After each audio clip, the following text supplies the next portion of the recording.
It's just been a few hours ago that I posted my tablescape story, and I'm getting some really good responses on that. And I was sitting here just now reviewing some of my family history, looking up things I've forgotten, things I didn't know, and corresponding with one of my friends in Texas who has a great knowledge of one side of my family. I noticed on Facebook, you know how it comes up with your memories. Well, what popped up was a memory from 2 years ago, a story that I wrote, and I got to reading it, and I realized it was 48 years ago today that my father died of pancreatic cancer. Okay, I'm going to read you some of the things I wrote about him. I hope I can keep my composure. You know how I am. I'll do my best. And I'm going to read this to you because I can't remember it all myself. And I hope you don't mind listening to the story. My dad was just a kid when all of his siblings left home, some migrating to Oklahoma, California, and Texas, while he stayed behind with his dad to work the small farm in southwest Virginia, a little place called Frog Level. Uncle John, being the oldest, married and settled in Cumberland Gap, Tennessee. He and his family became very prominent residents of the little community located smack dab in the middle of the Wilderness Road, forged and pioneered by Daniel Boone and Dr. Thomas Walker. The Estep family name has been well known in that territory for as many as 115 years. My dad knew all about hard work. The word impoverished, like we hear from such millionaire athletes as Colin Kaepernick today, never left his lips. He totally loathed anyone who was so disrespectful of the freedoms we have been given. He loved his country and believed respect was earned by good works. Being orphaned, at the age of 13, he helped Uncle John haul scrap iron to the productive iron furnace in Cumberland Gap, Tennessee. The furnace was the main industry around the turn of the century. From there, he began working for the L&N Railroad at the age of 15. My dad didn't believe in giving excuses for not working. He said, "If you want a job, get out there and find it." He also said the same thing about education. "Don't expect me to pay for your education. If you want it, work for it." He finished the 8th grade and later took correspondence courses through the mail to improve his knowledge. He was a man with a family to support at that time. Weeks and months at a time kept him away from home because of his work. During Depression years, he worked in North Carolina, helping build the Fontana Dam, which was used for its hydroelectricity during World War II. After that, he moved his family to Tennessee for 2 years. He supervised the building of houses and dormitories in Oak Ridge, Tennessee, for the housing of thousands of residents who came there from all over the United States to work. Those were the days of the Manhattan Project. My Uncle Wally even came from Texas to work there. He stayed with my family during the short time he was in Tennessee. I'm going to move ahead a little bit. Oh gosh, I lost it. Okay, let's see. Okay, let me get back to it. It skipped up on me. Let's see now. I'll get back to the story. I'm almost there.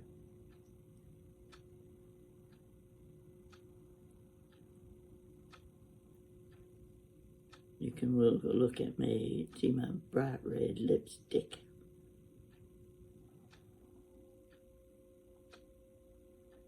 Okay, I'm just hitting high spots here. Needless to say, my dad was a layman Bible scholar. He studied his Bible on a regular basis. He wasn't one to preach the do's and don'ts of our religious beliefs, but he taught the Bible lessons every Sunday at the small mission church he built and where he and my mother had taken their membership. He had served as a deacon in his former church. I never thought of this man as anything but my daddy, head of the household, the one who set down the rules and our breadwinner. He was a simple man.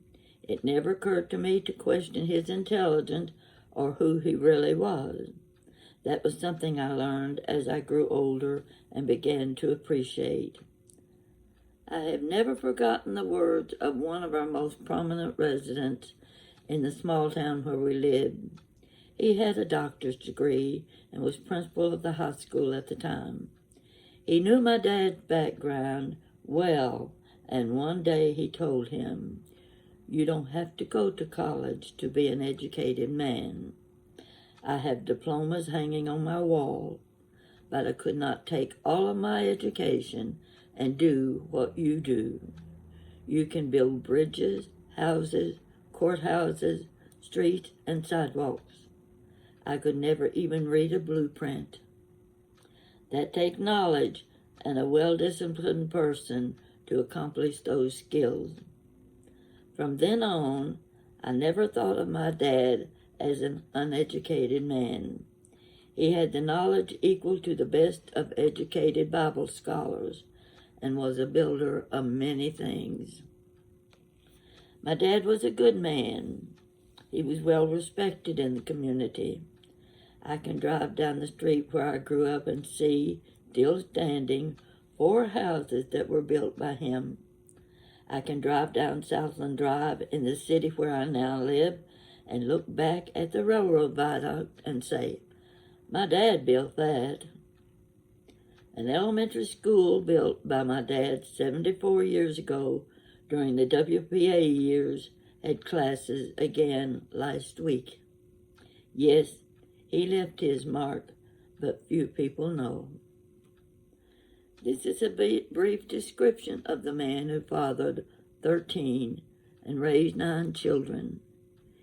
He wasn't the most exciting person around, but sometimes he could tell some really tall tales. He was a big man, ruddy complexion from working in the sun every day, and even his facial expression could often scare the dickens out of us kids. He could clear his throat and rub his hands together, and the boyfriends of all of us girls would be hightailing it out the road, heading for home. He never had to say a word. Oh, the hours of laughter we kids have all shared. I never knew my dad to miss a day's work due to illness. And then, after several years into retirement, at the age of 78, he was diagnosed with cancer. Surgery and recovery followed. A year and a half later, he was again diagnosed. The cancer had returned. For 5 months, he suffered pain and agony.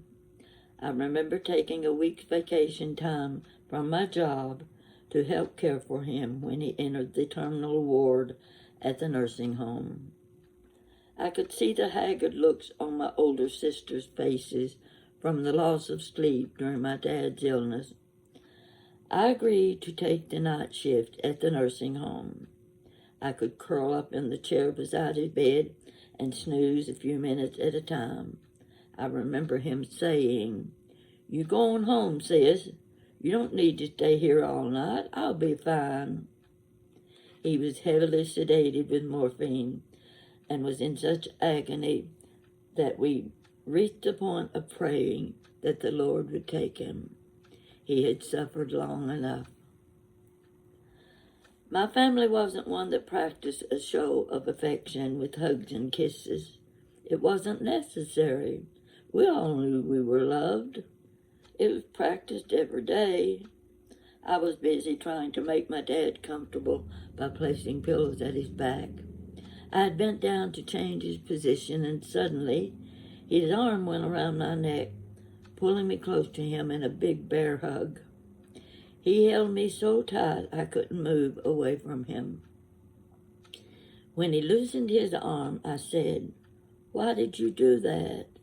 He answered, "Because I wanted to." Here we go. I knew he loved me. After all, I was his baby girl, and he always wanted to protect me.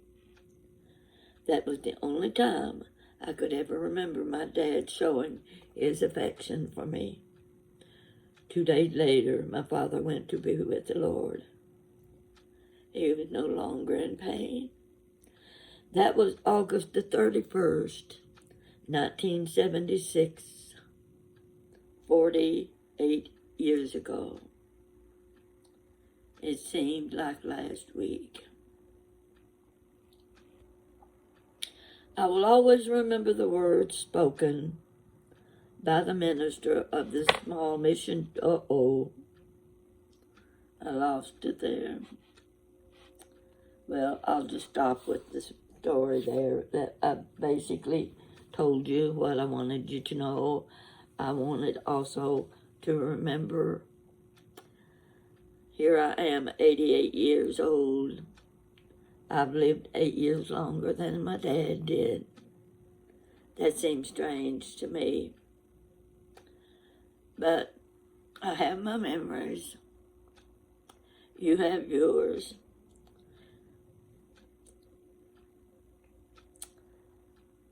I have been looking today through some family history. Very interesting family history. These were the great-grandfathers and the great-great-great-uncles and aunts, and I came across something in one of my genealogy books. It was this paper right here. Let's see what page I'm on. Okay. I don't know where I got it, but I think it was given to me at a cousin's reunion in 1999. This is one of the most interesting stories, true stories, that I have ever read. Give me just a second. Let me blow my nose a little bit. Get my composure back. And I'm not going to be able to finish this story because it is a long story. It's also one that is very difficult to tell because there was so much information in it. What it amounts to is, this has to do with my ancestors. Actually, it's a story about my great-grandfather, who was the youngest of 13 children, and his older brother, he was named Enoch, and his older brother, Isaac. They served in the Civil War. They fought with the Confederacy. Now, the story I wanted to tell you is about the great uncle, Isaac Carmack, and his daughter. The story is really about his daughter, but you have to lead up to it. Isaac was married to a lady named Comfort Hale. They lived in both Owsley County, Kentucky, and in Cumberland Gap, Tennessee, during the Civil War. Isaac and his two sons, one fought with him for the Confederacy, the other one fought for the Union. During the war, Isaac was killed at Mill Springs, Kentucky. The battle there, they buried 100 soldiers in a large mound at Nancy, Kentucky. Isaac Carmack was one of those men. The two brothers go home in 1864. They've been gone a long time. They go home and they find their 3 or 4 younger sisters there alone. The oldest of them was Isabel. Isabel was 11 years old at the time. They had been taking care of themselves. They had been there when the soldiers came in and accused their mother, Comfort, of being a spy. You can imagine what that must have been like. There she was, trying to keep the household going, provide food for the children, and keep her sanity as well as taking care of the young children. She waited day and night, sleepless nights, for the soldiers to come back and take her prisoner. I want to read a little bit of this because I can't remember it to tell it. Isaac at that time had been fighting with the Mexican army, and he'd been gone a long time. I'll get to the part where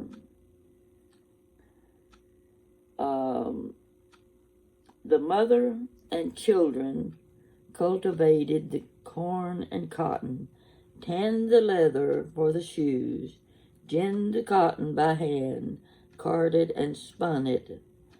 They sheared the sheep, washed the wool, carded and spun, and the mother then wove the yarn into jeans and linsey. If you're not familiar with linsey, I usually refer to it as linsey wool because I used to have, you might call it a shawl because it wasn't big enough to be a bedspread, but I had a linsey wool spread, and they are highly valued. She knit the stockings. The father made the shoes. Soap was made from wood ash, lye, and cracklings. Conditions were like those in other isolated mountain homes of that period.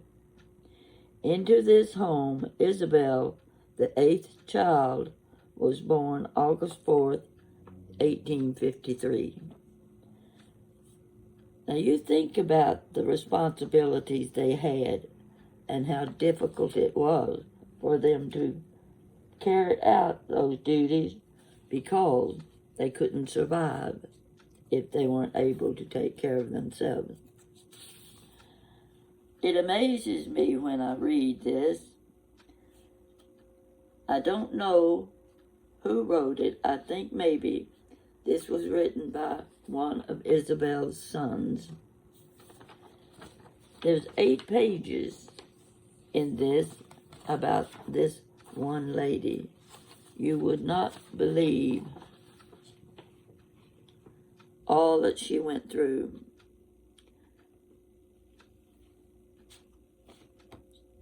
When Isabel reached the age of 17, this was a child that wanted to learn. She wanted to learn to read. Her mother could read the Bible, and she read the Bible to the children. That's how Isabel learned to read. She wanted to go to school, desperately wanted to go to school. And when the family, after Isaac was killed at Mill Springs, all of the children were taken to Owsley County to live with their uncle Abraham. There were 4 brothers fighting in the Civil War at that time. My great-grandfather, Enoch, Isaac, Abraham, and I think another brother, John. Abraham already had 8 children of his own living in a log cabin in Owsley County. But he took in these little girls, and they lived with him. Isabel, with her desire to learn to read, she wanted to go to school badly. So she hired into a home where she was a caretaker, whatever household duties were expected of a young girl. That's what she did. And the only thing she asked for was to be able to go to school. She was able to go to school approximately 1 month out of the year, learning to spell, learning to read. Little by little, she taught herself to read.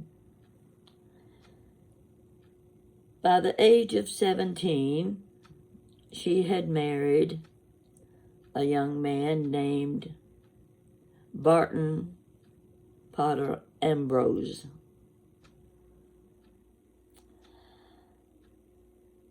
They had 12 children together. And Isabel's main goal was to educate her children. 2 of those children died, 2 little boys. They were ill, just like their mother. I can't remember the disease, what it was, that had them bedridden. The 2 little boys died, and Isabel survived the illness. I wish I could go on and give you the details of this story, but what it amounts to is that was about the time of Berea College. They had set up a program where young people could go to school and they could work at the school and pay for their own education. These people lived far from Berea College. I think Isabel and her husband lived at least 50 miles. But Isabel was determined that her children were going to go to school. Now what she did was put her own skills to work. She had the looms where she could make stockings for boys and girls. She was making bedspreads. She was quilting. She was canning. And she would take these goods to Berea. Now, my understanding is sometimes she walked many miles to get there to take her goods and sell them. she could sell them to the college, because the college was taking these handmade items and selling them to visitors and people who came to the college. They could sell these products. And that's the way it has been even today. They have all those skilled arts and crafts people that everything they make is perfection. They make furniture, all sorts of things. Anyway, what I know about Isabel is how hard she worked, how many years, and the conditions. She had rheumatism. She had situations where one arm, she could only use one arm. She was having to walk on crutches. She was in her 70s when she died. But she had accomplished so much. And of the 12 children she had 7 children that became teachers, 7 grandchildren who became teachers. Part of these went on to graduate work. I can't name them without looking up the information. There would be a long list of things that her 10 children accomplished. And I think one of her children wrote this story. It's 8 pages long. Take a look at that. That is the mother that he writes about. And this was published in April 1928 in a publication which I think it was probably a monthly newsletter by Berea College called Mountain Life and Work, A Mountain Mother. It is one of the most fascinating stories I have ever read about a mother. I don't know if it can be found on the internet or not, but it is a story that if you're interested in history at all, this one is the one you need to read. I have cousins in Texas, cousins in Maryland, all over, and they're all descendants of this Carmack family. In fact, you've probably heard of George Washington Carmack. If it doesn't ring a bell with you, I'll tell you who he was. You've heard of Klondike Gold? Well, he was the man who discovered gold in the Klondike in about 1896. Well known, well written about. And I had a neighbor for several months, a young man who was an author. He was writing books for young people, history books, famous people. I can remember being in junior high and high school. History, I wasn't the least bit interested in history. I am now. But sometimes I think it how you're taught, your teachers, how much interest the teachers have in the history, whether or not that's an offspring to the students and make them interested. But anyway, where was I on this? Okay, back to the history. Well, I've lost my place in my story. But I think we need to go back and let our young people read. They need to read about their history. American history belongs to them. They can go back years and centuries and learn about their own families. And when I look at this story about Isabel Carmack Ambrose, I'm just so taken by her skills, her abilities, and her determination to learn, to teach herself how to read. And from there, she knew all of the household skills, so many things she could do. And she sold her products to put her 10 children through college. Some of them, I'm sure you could go on the internet and you will find publications by her children and grandchildren. I think I want to learn even more about this family. They're my family.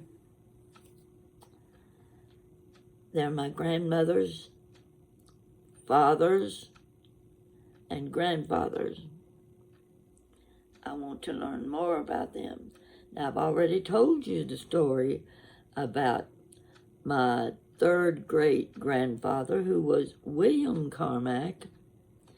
He was a veteran of the Revolutionary War. It was his sister, Susanna Carmack, that was captured by the Indian chief Bob Binge in the hills of Virginia. That story is recorded in the Virginia history, and I've told it myself. So you probably, going back through some of my stories, you will see the one I wrote about Susanna Carmack Livingston being captured by the Indian chief Bob Binge. I'm going to stop with it there. I would like to have given you a better introduction to this lady. I'd like to have been able to describe some of the things that she did. Let's see. One of the homes she stayed in said in the 2 years spent in this home, she attended about a month of regular school and a short session of a subscription school, which I don't know what that is, during which time she finished the Blueback Speller. I looked that up too. It was the first Blueback Speller. It was to teach you how to read the words and learn what the words meant. That was the book she had. The first, how was it put? Oh, goodness, I'm lost in this. She had to do her reading at night by the firelight. They could not use their candles at night. They had to save the candles. She worked every day, got up before daylight, and worked till after dark. Every day. Those were her duties. So, by the light of the fire in the fireplace, she taught herself to read. Compare that with the education of today's children. I don't think our generation could survive. I really don't. But these were strong people. They had such a love for life. They withstood so many trials and tribulations. But they accomplished much. This is an 8-page story about one lady. Wouldn't it be something if somebody could write an 8-page story about you? I'd sure like to read what they'd write about me. Well, it wouldn't be any accomplishment like Isabel's, I'll guarantee you that. In fact, I'm not strong enough to withstand all the hardship that they went through. I'm looking to see if there's anything here I should point out that I've overlooked. I've overlooked a lot of it.